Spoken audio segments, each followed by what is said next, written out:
हाँ जी, सभी को नमस्कार। और आज जो है हम वर्णमाला की में हमने जितने भी वर्ण बताए थे तो वो वर्ण किस स्वर हैं, व्यंजन हैं या अंतस्थ हैं, किस तरह के वो वर्ण हैं, तो उनके बारे में आज हम वर्णन करते हैं।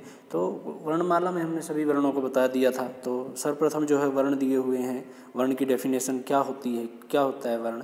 तो वह छोटी से छोटी ध्वनि जिसके अधिक टुकड़े न हो या फिर वो भाषा की सबसे छोटी इकाई ध्वनि होती है और इस ध्वनि को वर्ण कहते हैं। ठीक है, तो जो छोटी से छोटी ध्वनि होती है वो क्या होती है, वर्ण होती है। उसके बाद वर्णमाला क्या होती है, वर्णों के व्यवस्थित समूह को वर्णमाला कहते हैं। व्यवस्थित समूह का मतलब ये हुआ कि वर्णमाला में सर्वप्रथम जो है स्वर आते हैं और उसके बाद व्यंजन आते हैं। तो स्वर में भी सबसे पहले जो है समान अक्षर आते हैं। समान अक्षर में भी ह्रस्व स्वर पहले आते हैं, दीर्घ स्वर बाद में आते हैं। जैसे कि सर्वप्रथम जो है अवर्ण आता है और उसके बाद आ वर्ण आता है, तो ये हमारे क्या है, समान अक्षर है। ठीक है, उसके बाद ई और उसके बाद ई आता है, तो ये हमारे क्या है, समान अक्षर हैं।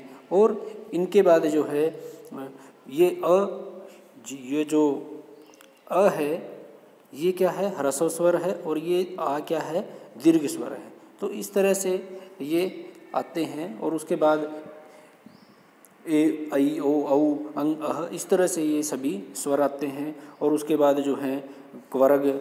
ठीक है, क्वर्ग मीन्स क्या है, क वाली लाइन सारी आएगी। ठीक है, उसके बाद च्वर्ग, उसके बाद टवर्ग और फिर त्वर्ग और फिर वर्ग जो है, ये सभी वर्ग आते हैं। वर्ग मीन्स क्या है, वर्ग में क वाली लाइन सारी आएगी, प वाली लाइन सारी आएगी, च वाली लाइन सारी आएगी, तो वो क्या है, हमारे वर्ग हैं। उसके बाद स्वर वर्ण क्या होते हैं, स्वतंत्र रूप से बोले जाने वाले वर्ण स्वर वर्ण कहलाते हैं और इनकी संख्या क्या है, 11 है। संस्कृत में स्वर वर्ण जो है वो 13 हो जाते हैं। अब स्वर वर्ण 13 कैसे हो जाते हैं, उसमें ये जो री और लरी दो वर्ण दिए हुए हैं ये स्वर के अंतर्गत आते हैं और ये 13 हो जाते हैं। अब कहेंगे कि जो री तो पहले भी होता है, तो पहले री जो है इस तरह से होता है। ठीक है, सिर्फ एक मात्रा, लेकिन अब जो है इसका दीर्घ भी होता है इस तरह से। ठीक है, लरी का दीर्घ नहीं होता। ठीक है, इसके बाद स्वर वर्ण है। स्वर वर्ण 3 प्रकार के होते हैं, ह्रस्व स्वर, दीर्घ स्वर और प्लुत स्वर। ठीक है, तो ये ह्रस्व स्वर है, दीर्घ स्वर है और प्लुत स्वर है। ह्रस्व स्वर क्या होता है, जिनका उच्चारण करने में कम समय लगता है।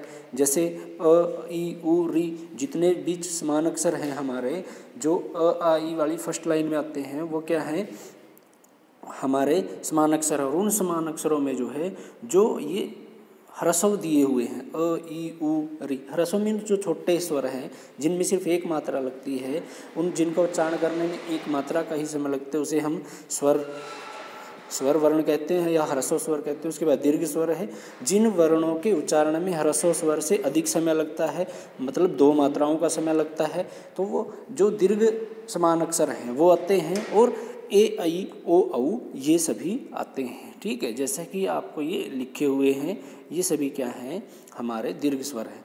इसके बाद जो है प्लुत स्वर को बताया गया, जिनको उच्चारण करने में दीर्घ स्वर से भी अधिक समय लगता है। जैसे ओम है, इसमें उ वर्ण के जो है, ये उ वर्ण है, उ वर्ण के लिए 3 मात्रा का समय लगता है। अब बोलेंगे कि 3 मात्रा का समय कैसे लगता है।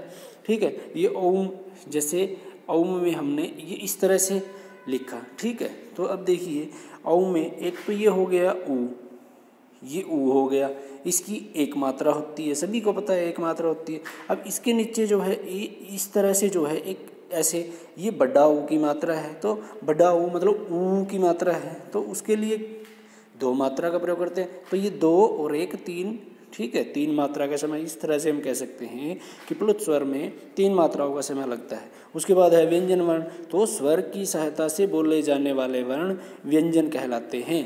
ठीक है, तो इनकी संख्या कितनी है, 33 मानी जाती है, जिनमें से 33 मानी जाती है। और इन वर्णों में ड ढ, इन 2 वर्णों को जोड़ने पर व्यंजन वर्णों की संख्या 35 हो जाती है, जो ये हैं अड़ और ढ। ठीक है, तो ये 2 वर्ण जो हैं हिंदी की वर्णमाला में स्पर्श व्यंजन में ही जोड़े जाते हैं। जैसे कि हम इनका प्रयोग कहाँ करते हैं, जैसे सड़क है, सड़क, तो उसमें अड़ आता है, पढ़ना। ठीक है, तो उसमें अड़ आता है, इस तरह से इनका हम प्रयोग करते हैं। और इसके बाद जो है स्पर्श व्यंजन दिए गए हैं। स्पर्श व्यंजनों की संख्या जो है वो 25 है। और जिन वर्णों का उच्चारण करते समय फेफड़ों से निकलने वाली हवा मुख के किसी स्थान, ठीक है, मुख में जो स्थान होते हैं कंठ, तालु, दंत इत्यादि को स्पर्श करते हुए निकले तो वो स्पर्श व्यंजन कहलाते हैं। ठीक है, इनकी संख्या कितनी है? 25 है। ठीक है, और 25 में कवर्ग, चवर्ग, त्वर्ग, वर्ग, इस तरह से जो है ये सभी वर्ण आते हैं और ये 25 होते हैं। और जो ये कंठ, तालु, दंत दिए हुए हैं, इन सभी को जो है इनके लिए एक अलग से वीडियोज़ बनाया जाएगा। ठीक है, जिसमें उच्चारण स्थान आपको बिल्कुल क्लियर बताया जाएगा, बिल्कुल वो वैज्ञानिक तरीके से है। ठीक है, इसके बाद जो है हमारा सेकंड अंतस्थ दिया हुआ है। अब स्पर्श व्यंजन 25 हो गए। ठीक है, उसके बाद अंतस्थ। तो अंतस्थ कौन से होते हैं? जिन वर्णों का उच्चारण स्वरों और व्यंजनों के बीच स्थित हो। अब स्वर और व्यंजनों के बीच मीन्स वो स्वर जैसे भी होते हैं, व्यंजन तो वो है ही है। जैसे य व है तो य व को हम अर्ध स्वर भी कहते हैं। क्यों बोलते हैं? य तो ई जैसी साउंड आती है य की, व की साउंड ऊ जैसी आती है, इसलिए इनको जो है अर्ध स्वर भी बोलते हैं, य और व को। ठीक है, उसके बाद जो है र है। र को क्या बोला गया है? लुंठित वर्ण। र को क्या बोला गया है? लुंठित वर्ण बोला गया है। अब लुंठित वर्ण कौन से होते हैं? इसके उच्चारण में जीभ तालु से रगड़कर स्पर्श करती है। ठीक है, आप बोलकर देखिए र, ठीक है, स्पर्श करती है इस तरह से, तो वो लुंठित वर्ण होते हैं। और ल को क्या बोला जाता है? पार्श्विक। ल को क्या बोला जाता है? पार्श्विक। तो इसके उच्चारण में हवा जीभ के पास से निकल जाती है, ताकि आप बोल करके भी देख लीजिए ल, तो वो पास से निकल जाती है। ठीक है, और इनको ये भाई कम्पिटिटिव एग्जाम में भी ऐसे क्वेश्चन आते हैं य व र ल से रिलेटेड।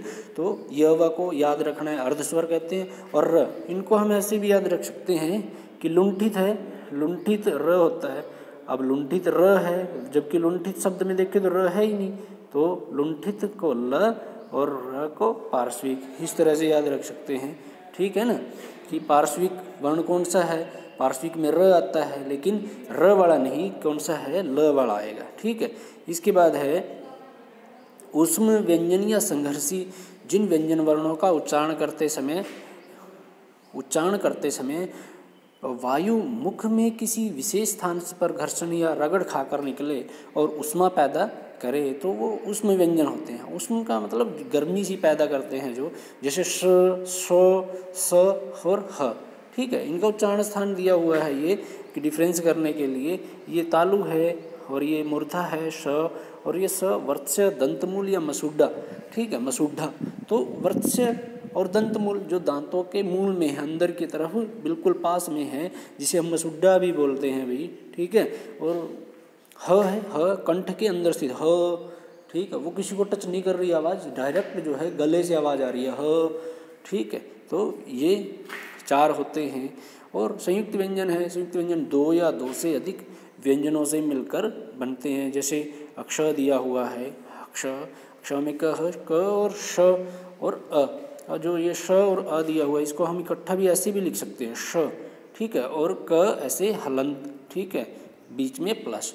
तो ये श और जो अ दिया हुआ था वो इस श को ही जो है हलंत करके और प्लस में जब अ अलग हुआ तो अ को अलग लिखेंगे, ऐसे भी हमारा ये सही है। ठीक है, उसके बाद त्र में त र अ त्र ज, ये जो है अज्ञा उच्चारण करते हैं इसका, तो इसका उच्चारण हमें क्या करना है? ज। ज कैसे?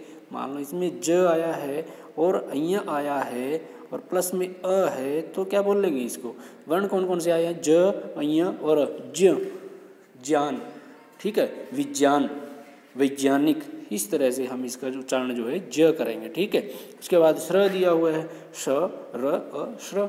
उसके बाद उत्क्षिप्त व्यंजन दिए हुए हैं, जो आपको वर्णमाला में 2 एक्स्ट्रा बताए थे स्पर्श व्यंजन के अंतर्गत, अड़ अड। ठीक है, जिनके उच्चारण में जीभ पहले ऊपर उठती है, मूर्धा को स्पर्श करती है, फिर एक झटके के साथ नीचे आती है, तो ये दोनों वर्ण हिंदी में होते हैं और ये अड़ अड़। ठीक है, उसके बाद योगवाह। ये योगवाह आपको स्वर के अंतर्गत बताना था बेटा, जो है हम भूल गए इसको बताना, तो अब बता देते हैं बाद में। अंग और अह। अंग जो है वो अनुस्वार है और अह के इसको हम विसर्गों की तरह बोलते हैं, ह की साउंड के साथ। ठीक है, अह। ठीक है, बालकः इस तरह से, ठीक है। वैसे अयोग वाह का मतलब देख के तो हम ये मतलब निकाल सकते हैं कि अयोग, अ के योग में जो वाहन करते हैं वो अयोग वाह होते हैं, जैसे अंग और अह, ठीक है।